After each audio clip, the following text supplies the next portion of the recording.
माइदा हनान से पूछती है कि बेटा तुम्हें मुझे साफ सा बताना होगा कि आखिर मसला क्या है।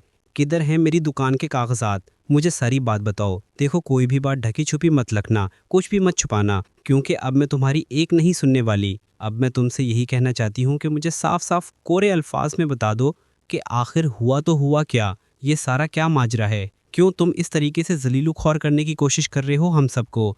जिसको सुनकर ज़ारा कहती है कि आप इसको यहाँ पे कैसे रख सकती हैं, मुझे समझ नहीं आ रही। आप नहीं जानती कि ये लोग बहुत ही मक्कार और धोखेबाज हैं। लेकिन साफ साफ कह देता है वो कि मैं नहीं बल्कि मेरी माँ धोखेबाज है। उसने ही आप लोगों के साथ धोखा किया है और मुझे भी मजबूर किया था कि मैं भी आप लोगों के साथ धोखा करूं। लेकिन मैं ज़ारा से बहुत प्यार करता हूं और मैं सब कुछ छोड़ छाड़ के वापस आ चुका हूं, इसलिए अब मुझे किसी और की ज़रूरत नहीं है। तो बेहतर यही है कि ज़ारा को मेरी बात का यकीन करना होगा कि मैं उसको जो कुछ कह रहा हूँ बिल्कुल हकीकत है, इसमें कुछ भी झूठ नहीं है। उसके लिए टेंशन काफ़ी बढ़ चुकी हैं, हर तरफ रुसवाई ही रुसवाई नज़र आ रही है। उसको मज़ीद कुछ समझ नहीं आ रही कि उसको आगे क्या करना है। लेकिन माज काफ़ी परेशान हाल है, क्योंकि जो कुछ वो करती आई है ना, उसके पीछे अब लगकर उसका ज़िल्लत भरा सामान इकट्ठा हो चुका है और अब उसको वो भुगतना ही है। अपनी औलाद को देख के कतारा रोती है और कहती है कि जिसको मैंने अपना नहीं माना आज वही मेरे साथ खड़ी है, और जिसको मैंने दिलो जान से प्यार किया और आज वो देखे किस तरीके से मुझसे पीछे हट चुकी है। ज़ारा काफ़ी परेशान और रोती है और कहती है कि आखिर मैंने क्या कर दिया, अपने हाथों से अपना गला घोंट दिया। किस तरीके से मैंने हनान पे यकीन करके उसको अपनी हर चीज़ सौंप दी, लेकिन फिर उसको उसकी बात का यकीन आ जाएगा और वो दोबारा मजबूर हो जाएगी कि वो उसको इस घर में दोबारा रख ले। माजदा कहती है कि बेटा अब तुम्हें एहतियात करनी होगी, लेकिन फिर दोबारा से वो माजदा की बात नहीं सुनेगी और कहेगी कि मुझे किसी की कोई बात नहीं सुननी। किस तरीके से हैंडल करना है, जिस पर माजदा भी काफ़ी परेशान होती है और आंसू बहाने लग जाती है और सोचती है कि आखिर ये सब कुछ क्या हो गया।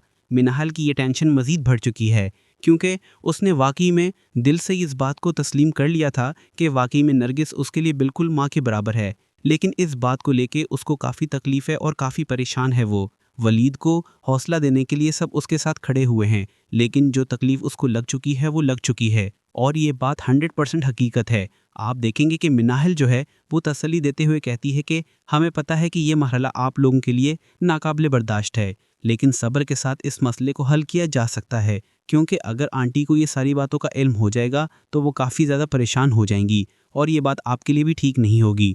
जिसको सुनकर वलीद उसकी बात सुनने के लिए तैयार तो हो जाता है, लेकिन मामला यहाँ पे ख़त्म नहीं होता है, क्योंकि जो संगीन बीमारी इस औरत को हो चुकी है, ये बात बहुत ज़्यादा मुश्किल तरीन हो चुकी है।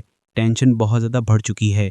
मिनाल को कुछ समझ नहीं आ रही और वो कहती है कि मैं नरगिस आंटी के पास रहकर उनकी खिदमत में अपना वक्त गुजारना चाहती हूँ और मैं ये बात बड़े अच्छे तरीके से जानती हूँ कि मुझे अब क्या करना है, क्योंकि ये बात वो एक दफ़ा नहीं कितनी दफ़ा कह चुकी है कि अब उसको यहीं पे रहना है। लेकिन मायदा इस बात से एतराज़ करेगी और कहेगी कि नहीं, तुम कैसी बातें कर रही हो, देखो ये सारा मामला ठीक नहीं है।